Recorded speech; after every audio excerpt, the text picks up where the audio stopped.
প্রচণ্ড গরম রে ভাই, এত রোদ। যখন বের হয়েছিলাম বাসা থেকে তখন 1 ঘন্টা বৃষ্টিতে ভিজেছিলাম এবং আমার অনেক সকালে আসার কথা ছিল এখানে। বৃষ্টির কারণে আমি আটকা পড়েছিলাম রাস্তায়। তো এখানে এসে পৌঁছেছি পুরা 3:30টার দিকে।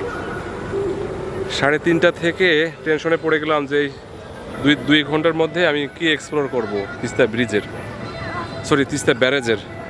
যাই হোক, তারপরে এখানে এসে দেখা গেল যে অনেক রোদ, এখানে বৃষ্টি হয়নি। সো ওয়েদারটা খুব ভালো ছিল। তো ফটোগ্রাফি এবং ভিডিওগ্রাফি করার জন্য রোদটা আসলে অনেক পারফেক্ট। রোদের কারণে এক্সপোজিশনটা অনেক ভালো হয়।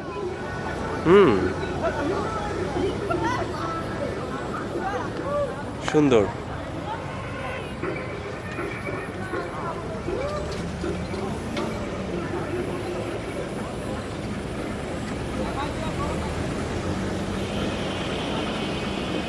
ধীরে ধীরে আমার ব্যাটারিও ডাউন হচ্ছে এবং তার সঙ্গে পাল্লা রেখে আমার ক্যামেরার ব্যাটারিও ডাউন হচ্ছে, কারণ প্রত্যেকটা জিনিসেরই একটা লিমিটেশন থাকে।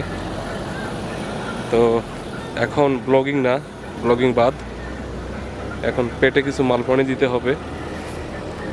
পেটে মালপানি দেওয়ার পর যদি ব্যাটারিতে চার্জ থাকে তারপর আমি আরও শ্যুট করব।